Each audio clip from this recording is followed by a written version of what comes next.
This is overwhelming! Is exactly how I felt the first time I opened up After Effects, shortly followed by uninstalling it. However, during the last few years, I have spent all of my free time learning this program and understanding the ins and outs of being a self-taught editor. So I understand the frustration that goes along with learning something new. Hello everyone, I am your magical wizard and this is my room. Today we are beginning our tutorial series on learning After Effects for beginners.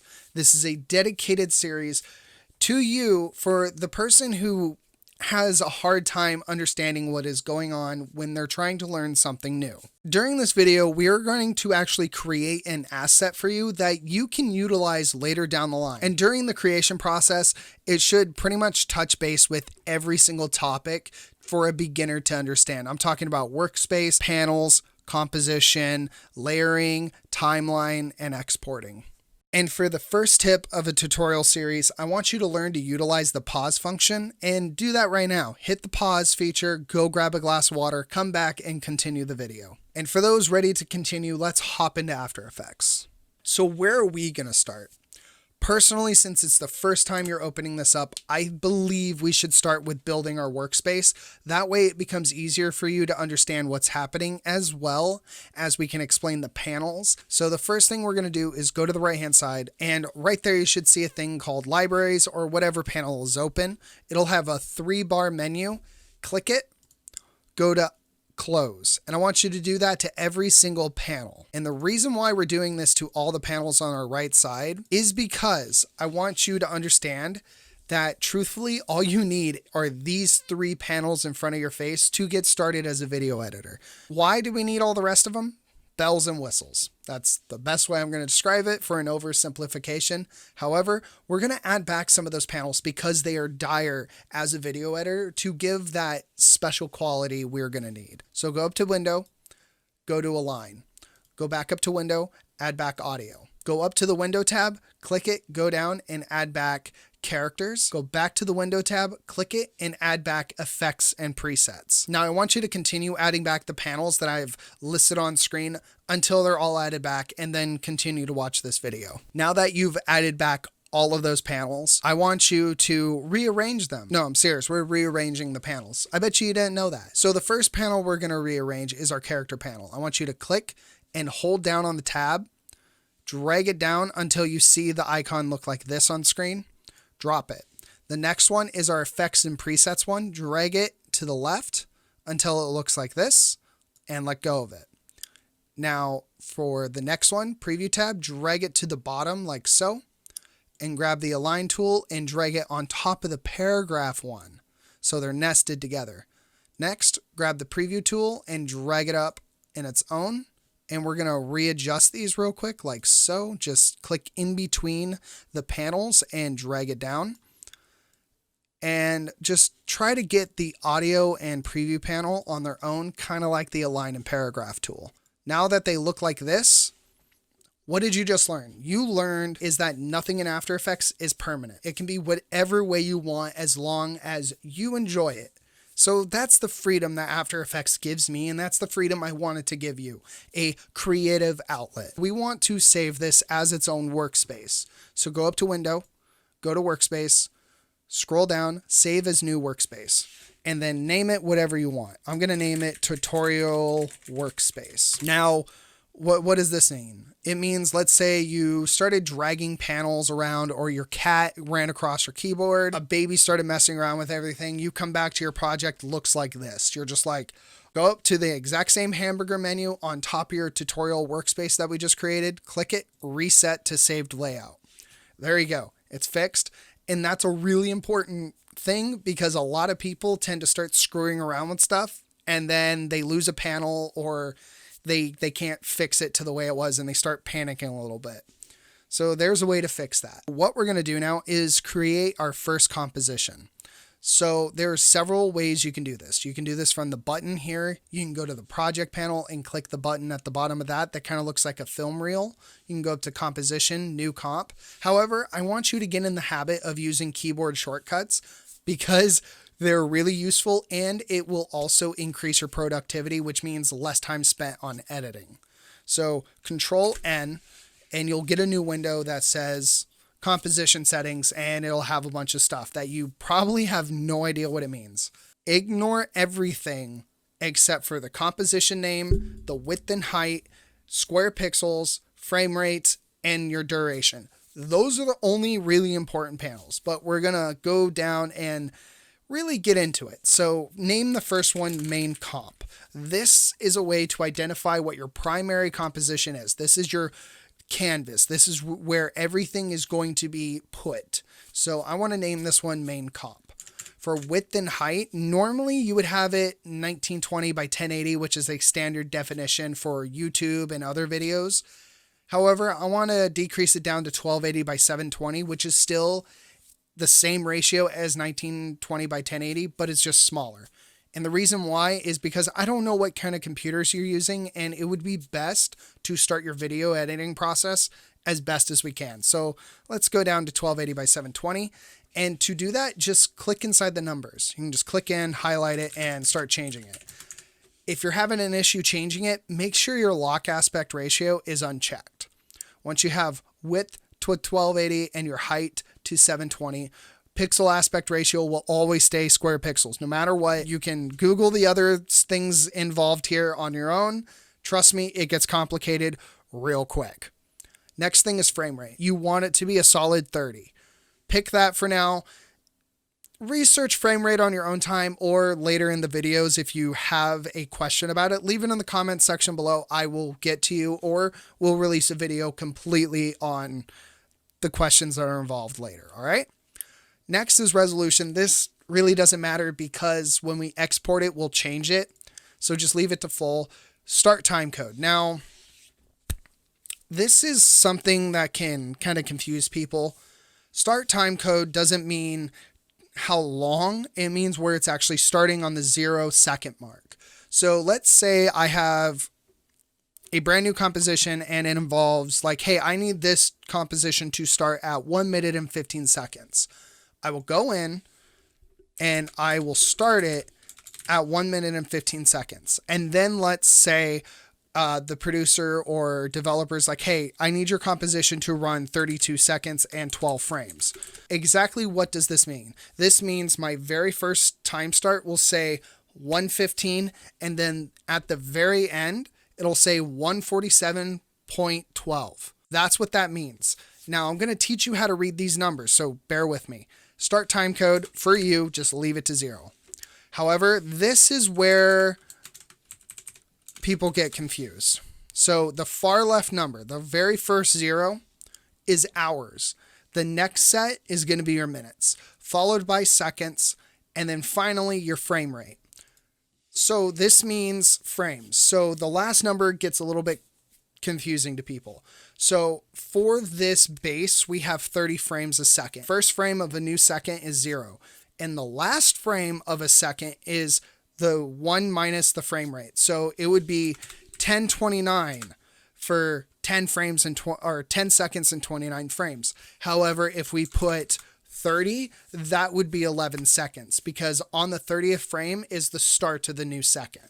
I hope that makes sense, but for right now, what I want you to do is make sure it looks like mine. We're just making it 10 seconds long. Background color actually doesn't mean anything, but personally, I change it to a slight less dark black, more like a dark gray, because it's easier to see pure black, pure white on top of that, and it gives me a little bit of a depth of field to work with. So hit OK. If yours pops up like this, there's a checkerboard box on the composition tab. Just click that and it should show you the background color. So this is kind of where all the information is going to be gathered. So if I added a sound file to the program, it's going to pop up here next to the main comp. Same thing with video files, image files, pretty much anything you think of will pop up here. What else has changed is if you look below us, you'll see that a main comp has opened and it has a timeline here. The top bar here, think of it as a way to zoom into the composition and the timeline. So when you shrink it down, it zooms into it. So while it's this way, you can scrub through and see individual frames. If I zoom back out, you can see the full 10 seconds. Mess with that, play with that a little bit, see how it works. This little blue thing you saw me dragging around. This is your time marker. So if you look right here, you'll see if I drag this out, it'll show, oh, we're on 182 frames and it's called 6 seconds and 2 frames. So this is the location of your timestamp. So if I decided to preview, I would start my preview here. The next little hint and tip and trick is this big bar you see doesn't zoom in or do any of that, as you can see. You can shrink it, you can drag it, but what this does is it changes the work area. So for an example, if I preview my sample here by hitting spacebar, you'll see this red bar play. That's the timeline bar. And as you can see, it's staying inside that work area. It means you're only previewing that size of an area. However, this work area also affects your exporting. So let's say you want this composition to render. I send it to the render. It's only going to render from what's inside this area. So you need to make sure that this is expanded out. Another little tip though, if you zoom in and let's say your composition's 4 seconds. We'll go to 4 seconds, drag this to this area, right click it, trim comp to work area, which will change the length of our comp. As you can see, 0 to 4 seconds. Now to undo this change, Control Z, and let's just drag those back out. So we just finished the timeline and I think it's best that we start going hands-on. So I want us not to import anything. We're not going to import, and that is because I think it's best that we learn internal tools first. That way we can better utilize the program later. How are we going to start? Go up to the top and there'll be a T across the bar. Click it. That capital T is our text tool. This is how you'll create text layers.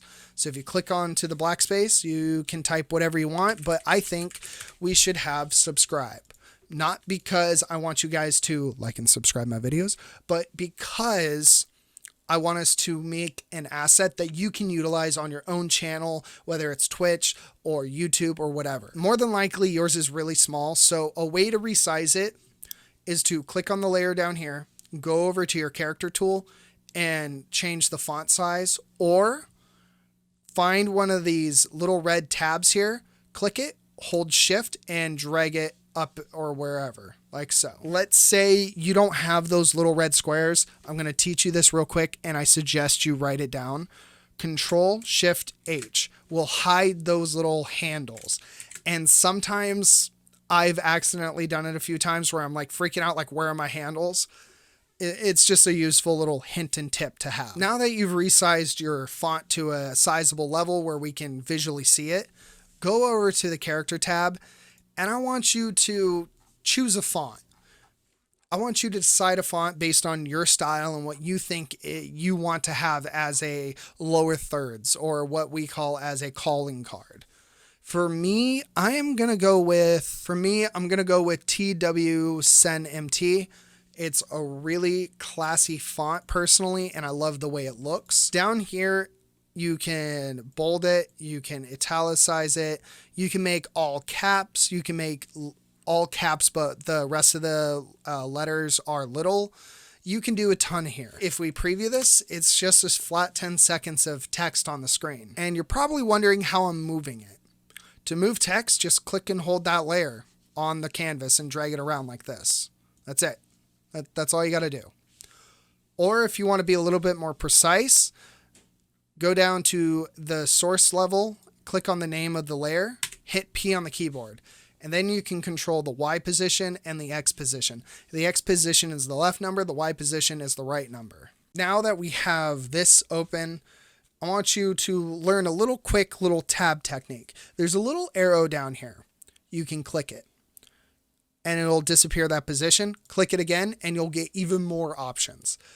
Just a little hint, if you're ever like, oh, I can't remember the shortcut key for my position, you can always use this little arrow key. Remember, position is P. From here, what are we going to do? We could have it swipe in. We could have individual letters drop in. We could have it blow in from an explosion. Whatever your brain wants to do, you could do it. Let's create a background for it to kind of lay on. So we could do this with a solid layer, or we could do this with a shape tool. Personally, I use solid layers. I'd prefer the solid layer. It's easier to manipulate and it's easier to use. To create a solid layer, you can right click anywhere in this area, go to new, solid, or you could do the same thing over here. Or you can go up to layer, new, and solid. However, the shortcut key for a solid layer is Control Y. What am I going to name this? I'm going to name this BKG sub. That way I know it's the background to the sub button. Leave the size alone. I'm going to leave the color alone because I'm going to show you something. So hit OK, drag it under the layer. If you click that little transparency layer, now you can see that it has a black background. There's something covering it. The background you choose originally for the composition, it's only there if you export it without transparency. However, if you are exporting with transparency and you didn't add a solid background color, you would see nothing.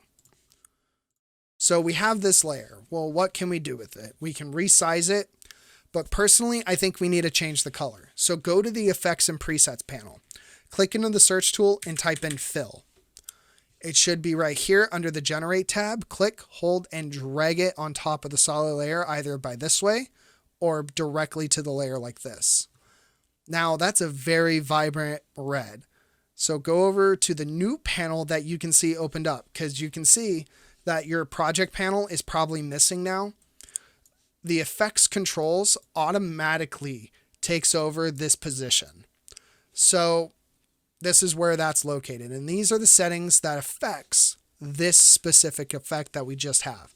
So click this little red tab, and I prefer to have a muddier, or not even orange, just a muddier, duller red, as it's easier on the eyes. And to change the size, we could hit S and you could change it this way by dragging these numbers. We could find one of those little red tabs and drag it. Preferred that way. So I'm just going to go like this, find it, match it up a little bit. Now we could sit here with the arrow keys and try to perfectly do it, or we can utilize our tools. Select all the layers like so. Go to Align. Make sure our align layers are to selection, and then align horizontally by clicking this button and vertically by clicking this button. Now they're perfectly aligned to each other. There you go. Now we have a nice clean button. So what can we do with this? Where can we go? How can we animate it? I want you guys to select both layers, right click them, and pre-compose them. And I want you to name this button, or actually let's call it call panel. And I want you to select move all attributes into new composition, adjust composition duration to the time span of the selected layers, and then make sure open new comp is unchecked.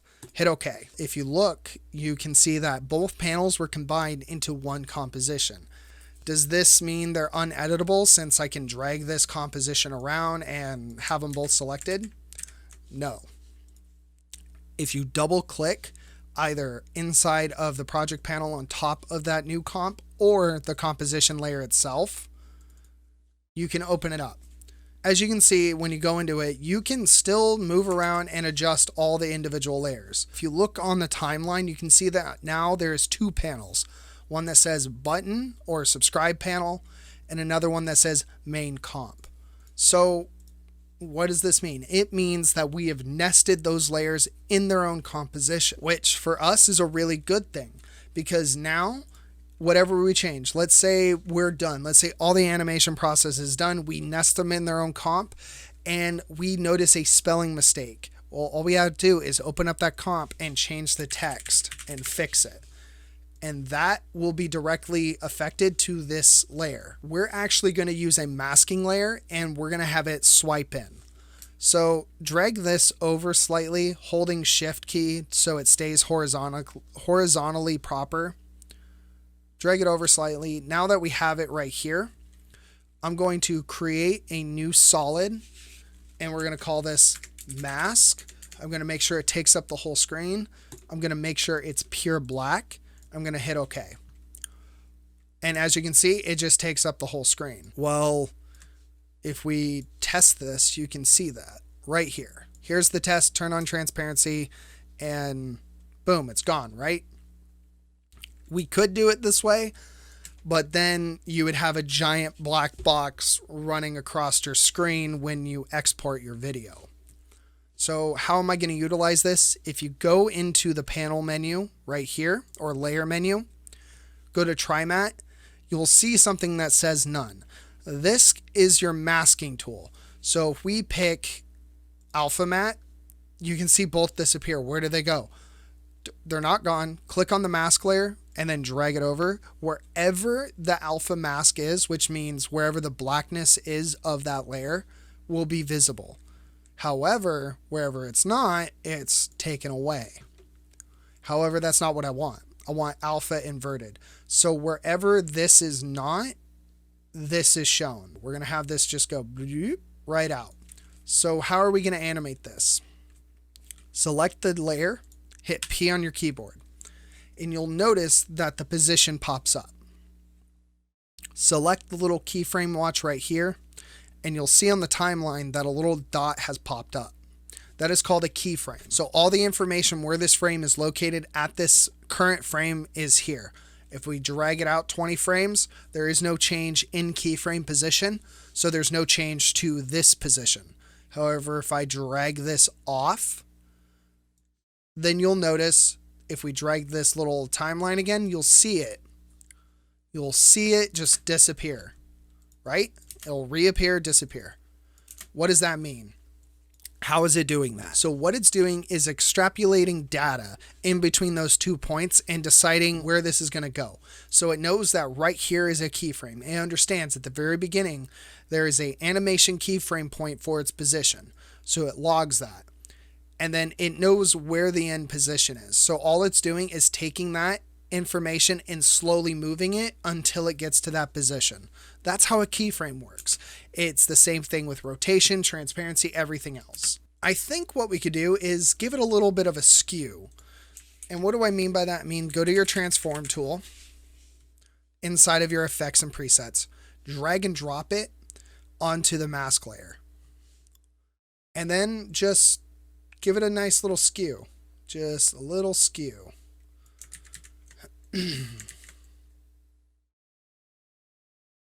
Just like so. You might need to readjust it like that. But yeah, look at that. A little bit more dynamic, right? Well, how can we speed that up? Because that's a little bit too slow. Well, you can just click, drag, and hold this keyframe over a few frames, just like this. You could have it be the whole thing. See? And it could take as long as you want, but I like mine a little bit more snappy. We have this little animation. How can we spiff it up a bit? Well, I'm going to turn back on the transparency grid again. I'm going to go back up to our effects and presets, and I'm going to type in drop shadow. I'm going to click, hold, and drag that onto the button panel. And as you might be able to see, if I adjust this, you can see a little shadow pop up. Now I'm going to fiddle-faddle with these settings, but personally I have mine set to 217 on the dial. Distance is going to be set to 4, and I'm going to expunge out the softness to 14, and I'm going to decrease the opacity to 40%. I think that personally looks really good, and as you can see, that effect, if you have it on the first frame, you can't see it. But as it comes in, it'll slowly add that effect to your panel. It's there, but the mask is covering it. But if you go into that panel that we selected that shadow on, it doesn't have it here. As you can see, there is no drop shadow here. I don't like my call to action panels to be on screen for more than about 1 to 2 seconds because they're not the main part of my videos. I'm going to go until 3 seconds. I think 3 seconds and then have it disappear. But it can't just sit there and do nothing, right? I'm going to have this panel pop out and move around a little bit. We could do it by going inside of the button panel itself and affecting these. And here's where timeline can be a little confusing. Inside of a nested panel. So here we are inside of our main comp. Here's our nested button panel or a nested composition. If I drag this little blue bar out to 3 seconds and I double click inside of our button panel, it'll stay on 3 seconds. If I drag this over to 1 and I go back, it's on 1. So this allows you to be able to say, hey, inside this composition, like ours, I want to go in on the exact frame the animation stops, like we're going to do. Go to the last keyframe we have, double click inside, and start a new animation here. I'm going to go to the layer here. I'm going to hit S for scale. I'm going to keyframe it. And then let's say I go out a few frames and I make it big. But I don't want it to just suddenly become big, right? You got to have some anticipation. Anticipation is an animation term for a sense of motion, a sense of liveliness. So I'm actually going to go out a few frames, like let's say 5 frames to the 20th frame, and I'm going to decrease it down to 95%. And then I'm going to go out to the 1 second mark and increase it to like 120%. So what this does is it makes it look like it's coming in and then shooting out. And that's not fast enough for me. I want it to be like bouncy. So we go boom, like that. You see that? It's just nice and boom. But we need a little spring action. So it comes out here and let's decrease it down to 118. And then let's go over 1 frame or 2 frames. Let's do 120. And then let's go over another frame and call it good. Now let's drag these out slightly, just like so. And let's make that a little bit more dramatic by decreasing it to 115. So not fast enough. Let's try that. I think that's great. I think that's looking a lot better.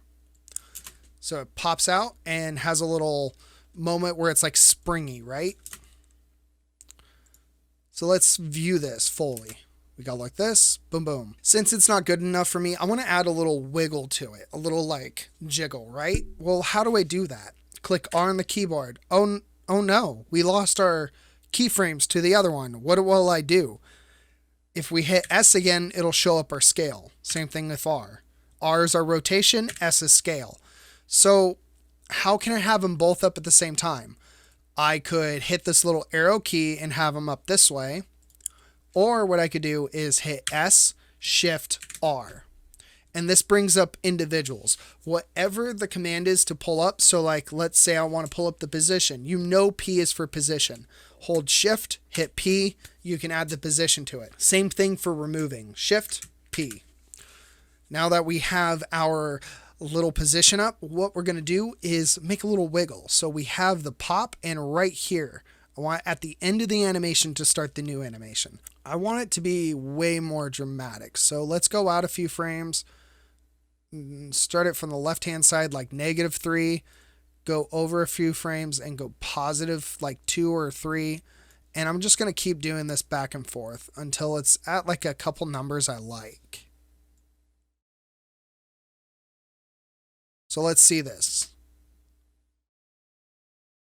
That's pretty good. I want to make it a little bit more spring to the steps. So that's better. We got a little jingle, and then it stays that size. So let's let's preview that in our main comp. Hit spacebar, and now we got a nice little jingle. However, the squares area inside of here stays the same. Whoops. How can we change that? So how am I going to change that square that's now like kind of feeling a little too tight for the text? I'm going to open up the panel by clicking on the tab or double clicking the composition. How are we going to change this? Well, I actually want it to shrink a little bit. I want it to shrink about right here. I want to hit S by selecting that. Go here. Drag it over to this first frame of the second wiggle. And I want to decrease the size slightly. And then I want to actually change the position slightly. So Shift P, and I'm going to keyframe it and drag it over. And I want it to go down slightly. Let's preview this here, turn this off so we can actually see it.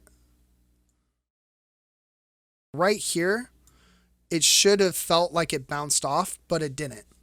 So how can we change that to make it feel a little bit more real? I know how to do it. We're going to start this on this frame and stop it on this frame. So if we go to the main comp and we preview that, it feels a little bit more real, but there's something off about it, is there not? I know what we forgot. We forgot anticipation. So when this shrinks, it stays the same. So here, it should actually get slightly bigger. So we'll copy the first frame, paste it here, and make it slightly bigger. I feel like that looks good. Just like that. Just a nice little boom. We need to have it pop up, subscribe, and then disappear right here. So how am I going to have it disappear? I'm going to go to the text, and we're going to have it shrink down into the red block. Well, we could just do this, right? 0. Nah, because if you watch, it'll just slowly shrink away. I want it to stay that size up until this point. So we're going to go up to the 2-second and 10 frame mark. I'm going to keyframe it by clicking this little diamond tool under scale. I'm going to drag it out to the 20th frame, and I'm going to select the scale by clicking on one of the percentage numbers, hitting 0, and enter. Now we're going to preview it. Not fast enough. I want it to be a little snappy. So under 120, we're going to copy this, drag it over, and again, we're going to have it increase by a little bit, and then snap away really fast. So boom. I think, there we go. Let's see this. Perfect. Now I could ghost this in a few ways, and I think the way I want to do it is progressive ghosting, which means we're going to duplicate this layer, cut the layer, and then offset the layer. So we have it ending here. So what we're going to do is Control-Shift-D, which cuts the layer. Delete this selected part, the longest part. Go to this layer again, Control-D, and that will duplicate it, and then Control-Shift-D it again. Select the biggest part from the leftover, delete it.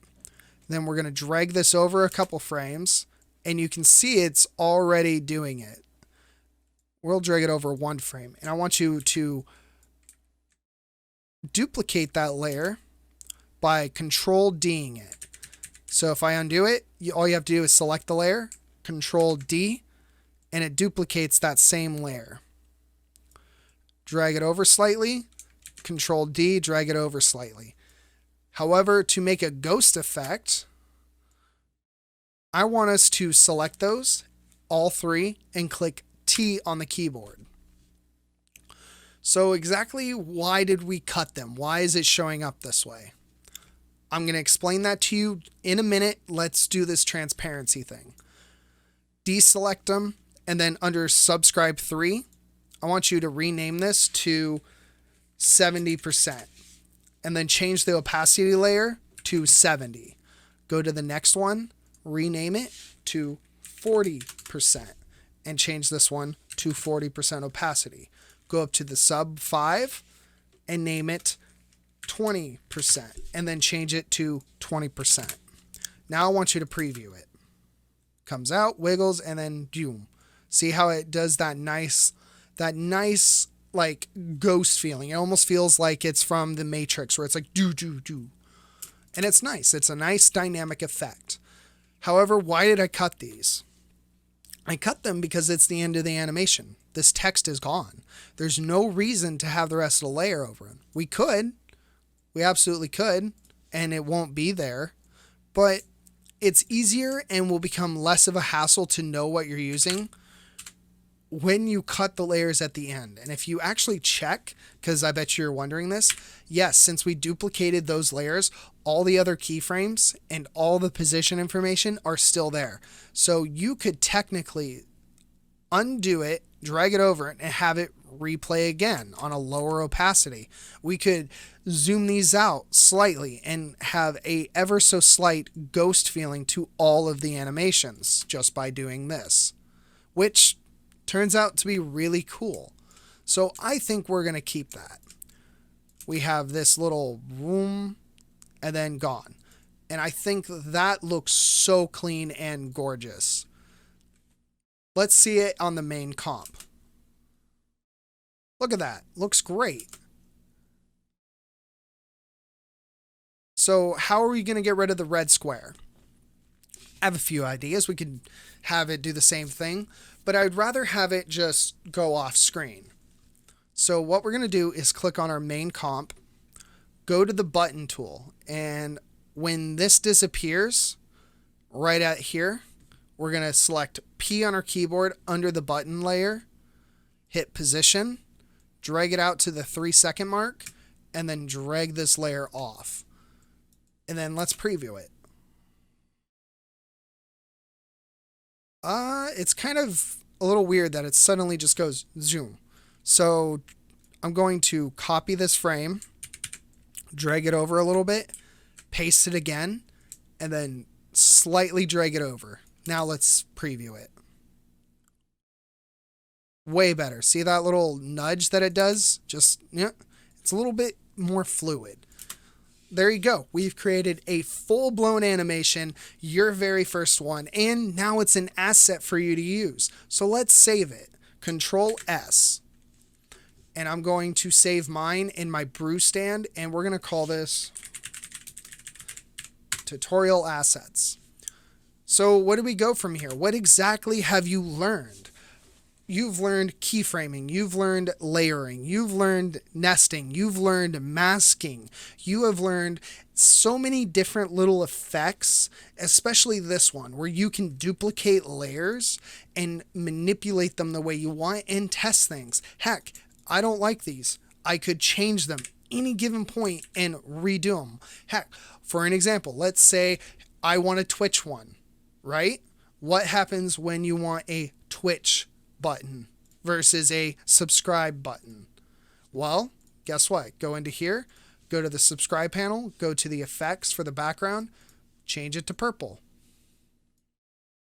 Go over to the subscribe button, change the text to Twitch. Go to this one and just do the exact same thing to all of them. Twitch and Twitch. And then if we go back to the main preview, you can see everything's changed. It is that easy to manipulate change and just enjoy this program. And I hope you understand why we're not importing anything right now, but I'm feeling generous, so let's do a bonus round. If you are still here, you have to hit that like and subscribe button and you can join the bonus round, all right? And that bonus round is we're going to add a sound effect, a call to action little like chime or something, all right? We're going to get to a major thing, and that's how to import. You can go up to File, Import, and do it this way. You can double click inside this area like I do, and then locate it through navigation. Mine's under Downloads, Ding Sound, Import. Now we have it as an asset. Drag it over, drop it, and now it's a layer. Well, how do I know where it starts and ends? Again, bonus round for those that are willing to do this. Select that layer and double click L. It will fetch the waveform of that layer. So the sound effect starts here. Well, I want the ding to actually be right about here. I personally feel like the ding would be here. So let's hear it. Let's start that ding a little sooner. Whoops. Let's start it a little bit sooner. Let's start it a little bit later. Little bit later. I'm okay with that. There you go. We have a dinging. Boom. And let's say that's a little bit too dingy. I don't like how loud it is. So let's do this. Go over to your effects and presets and type in treble and bass. Drag it on top of that audio layer. And I'm going to increase the bass by 45 and decrease the treble by -50. And then I'm going to hit just L after selecting that layer. And then you'll pull up the decibel levels. I'm going to -5 the decibel levels. Let's hear it now. That's a lot softer, and I like that a lot more. Personally, that's great, but I don't want it to ring out that long. So how can I change that? Double L to pull up waveform, Shift L to pull up the decibel levels, and right about here, click the stopwatch, drag out a few frames, and then drag this down, and then Control-Shift-D and delete. Yes, you can change decibel levels inside of After Effects. So we have a nice little ding, and it's gone. Let's have it... it's a little bit too... Let's have it drag out. That's better. See that? And a lot of people won't notice that cutoff because you'll have audio playing inside your YouTube videos or whatever you're playing as well. Well, we have a 10-second clip, technically. I don't want it to be 10 seconds. So on the 3rd second mark, we're actually going to drag this work area over. We're going to right click on top of the bar, trim comp to work area. Now it trims the comp to the exact length we wanted it. How do we export this is probably your very next question. And how to export is one of two ways. You can take this project and export it to Adobe Media Encoder and have that do all the render process, or we can export it through After Effects. Now, personally, I keep all my project assets. So what that means is I can double click this area, and let's say I need an old asset folder. So I go to my desktop, I'll go to my brewing adventure. And let's say, oh, I need my lower thirds from the other day. I can import the entire After Effects folder or project as a folder with all the information on it. And then I have, oh, look, my other stuff that I've been working on. So you can technically have no need to render this file. You can just keep importing the After Effects assets. Or if you're like me, you keep the full uncompressed video footage. So what we're going to do is go to Composition, Add to Render Queue. We're going to select Lossless. We're going to go to RGB channel, select RGB plus alpha because we want to have a transparent background. Go to Audio, select On, hit OK, go to Main Comp, and then save it here. And we're going to name this YouTube -assets -lower thirds. Save it.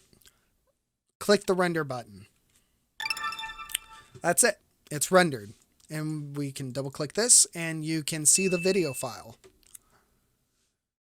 And just so you know that it's actually has a transparent background, double click in here. I'm going to actually load up my own logo introduction. Actually, we'll load up my ending video. Click here. And here is more bonus stuff. This isn't a part of the tutorial anymore. I'm just showing you bonus stuff. I'm going to drag, click, hold this on top of this little composition layer here. And what it'll do is create that layer to the length of the video as a composition. So I don't have to manually do it. So we have this. And then if we double click and we go to our desktop where we save this little video, I can import it in, drag it here, and we can preview it. See, there it is. Well, I don't want it there. I want it like here. So see that? It's that easy. It's that simple to start manipulating things and using it. So even now I could be like, hey, I don't want to use the raw file. I want it to re-render out. I could just drag the main comp on top of this, turn this off, and you can see it. There it is. Heck, we can just start adding them. Like, boom, boom, boom, boom, boom. And just start having these everywhere. Like little evil things just everywhere. Just like, ding. Oh, that was loud. So, I hope this has been a learning experience for you, and I hope you understand that all these assets we just created, all of mine are going to be in the description below, available for download. That way, if you're struggling, you can open it up and look through and see how I'm messing with them and kind of get a better idea of how I do my layering. So I'm hoping you have a wonderful night, a wonderful day, and as always, drink some water and goodbye. Oh, I gotta do a part 2 now.